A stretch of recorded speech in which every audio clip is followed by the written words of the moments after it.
ایک غریب بچی کی شادی ہوتی ہے تو 1,00,000 چلر پیسے دیے جاتے ہیں غریب بچی کی شادی میں. کیا اتر پردیش میں ہے؟ اگر میرا بچہ مسلمان بچہ لندن، امریکہ، آسٹریلیا، امریکہ، دنیا میں کہیں پر بھی ماسٹرز پڑھنا چاہتا ہے تو ریاستی حکومت سرکاری خزانے سے 20 لاکھ روپیہ دیتی ہے. کیا اتر پردیش میں دے رہی ہے؟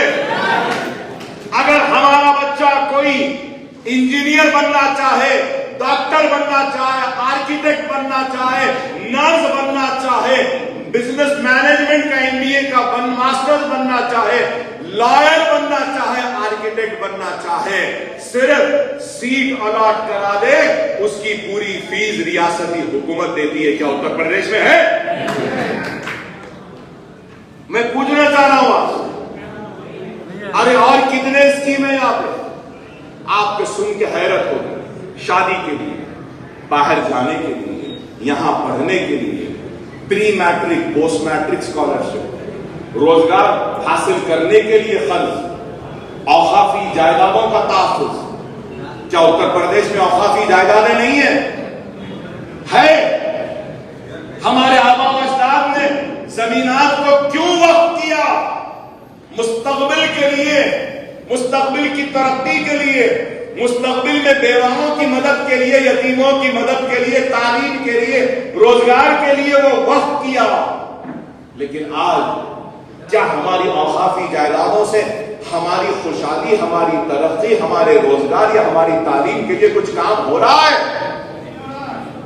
ہم نے یہاں پہ اوقافی زمینات کو حاصل کیا.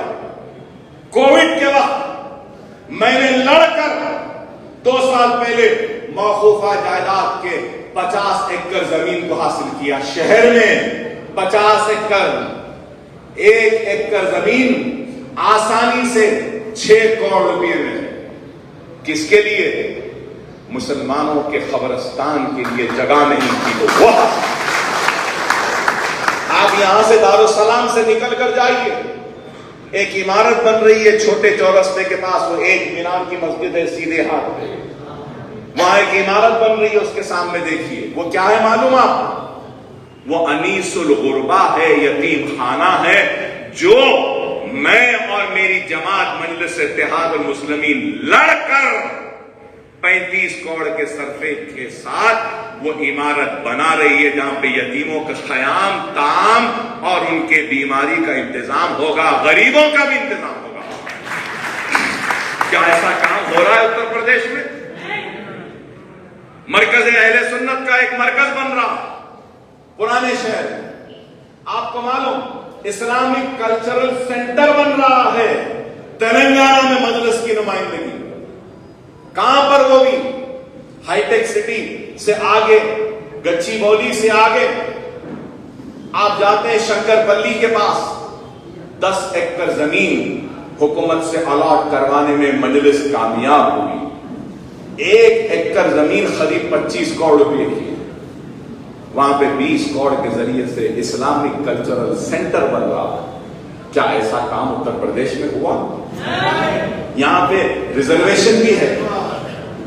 ارے آپ بتاؤ. ارے میں اور ایک بات پوچھنا چاہتا ہوں، اتر پردیش میں تو اردو بولنے والے بہت ہیں نا.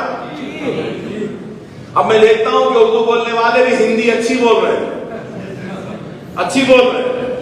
میں نے چند جملے منان صاحب کی تقریر میں بھی ہندی کے جملے سنے، مگر الحمدللہ ریاست تلنگانہ کی تیلگو سرکاری زبان ہے. دوسری سرکاری زبان کیا ہے معلوم یہاں کی؟ اردو. تلنگانہ کی دوسری سرکاری زبان ہے. کیا اتر پردیش کی دوسری سرکاری زبان اردو ہے؟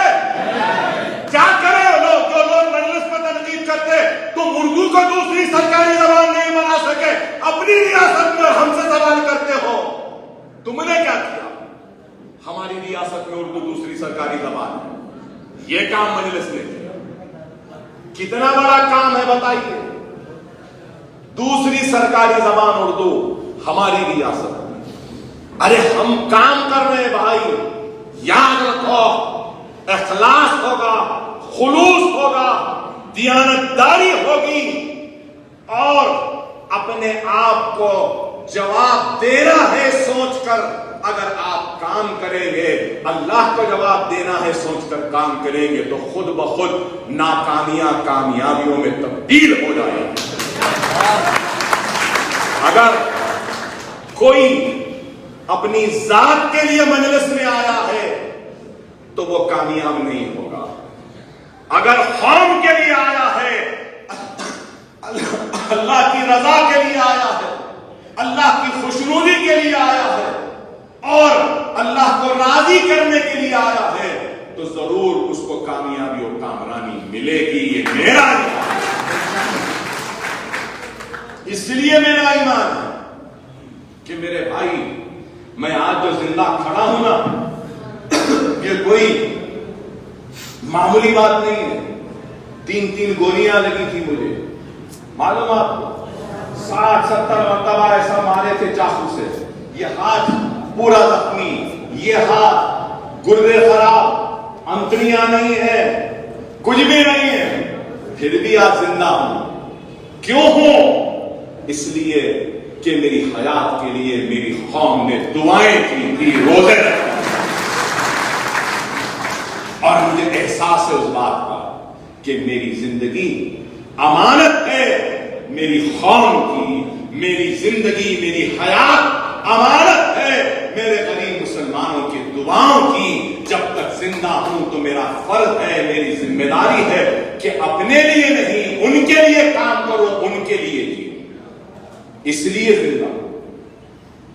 اگر آپ کے پاس بھی وہی جذبہ ہوگا کہ میں اپنی ذات کے لیے نہیں اپنی قوم کے لیے آگے بڑھ رہا ہوں تو اللہ ضرور کامیابی اور کامرانی سے نوازے، اللہ ضرور کامیابی اور کامرانی سے نوازے۔ نہیں اپنی ذات کے لیے ہے تو پھر یاد رکھو کچھ ہونے والا نہیں۔ خدا کا اس بات کو سمجھو۔ ہمارے اپنے ہم سے تو بہت سوال کرتے ہیں، ہمارے اپنے تو ہم سے تو بہت سوال کرتے ہیں۔ غور کرو، کیا کسی نے اس سے سوال کیا جس نے اچھے دن کا وعدہ کیا؟ کیا کسی نے اس سے سوال کیا جس نے وعدہ کیا تھا کالے دھن کو لانے کا؟ ہمارے اپنے تو ہم سے سوال کرتے ہیں، لیکن کیا کسی نے اس سے سوال کیا جس نے کہا تھا پہلے شوچالے بعد میں دیوالے؟ کیا کسی نے اس سے سوال کیا جس نے کہا تھا کہ اسمارٹ سٹی، کیا اسمارٹ سٹی آیا؟ کیا روزگار آیا؟ کیا صنعتیں نہیں آئی؟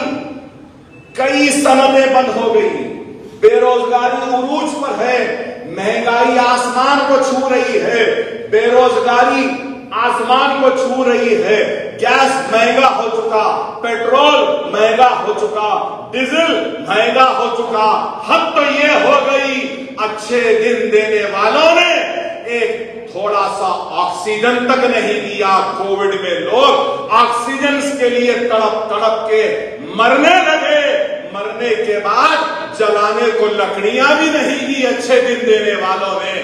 گنگا کے کنارے لاشیں تیر رہی تھی، لیکن سوال کرنے والوں نے ان سے سوال نہیں کیا، لیکن ہماری قوم ہم سے سوال کرتی۔ افسوس ہوتا ہے اس بات، افسوس ہوتا ہے اس بات۔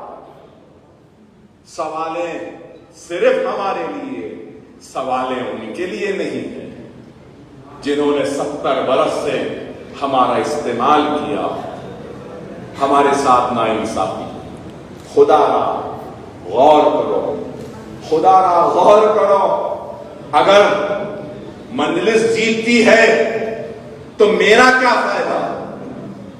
غور کرو، میرا کوئی فائدہ نہیں، میں خوش ہوں یہاں پہ، میں آرام سے ہوں، عزت ہے، دولت ہے، شہرت ہے، دفتر ہے، ادارے ہے، محبت ہے، سب کچھ ہے۔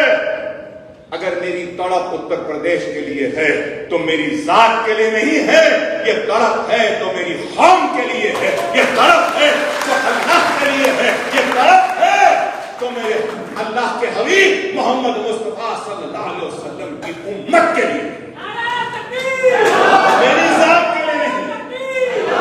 یہ میری ذات کے لیے نہیں، خدا را ذات کو سمجھو۔ اگر کامیابی حاصل کرنی ہے تو اتحاد پیدا کرو۔ ابھی آپ نے کہا کہ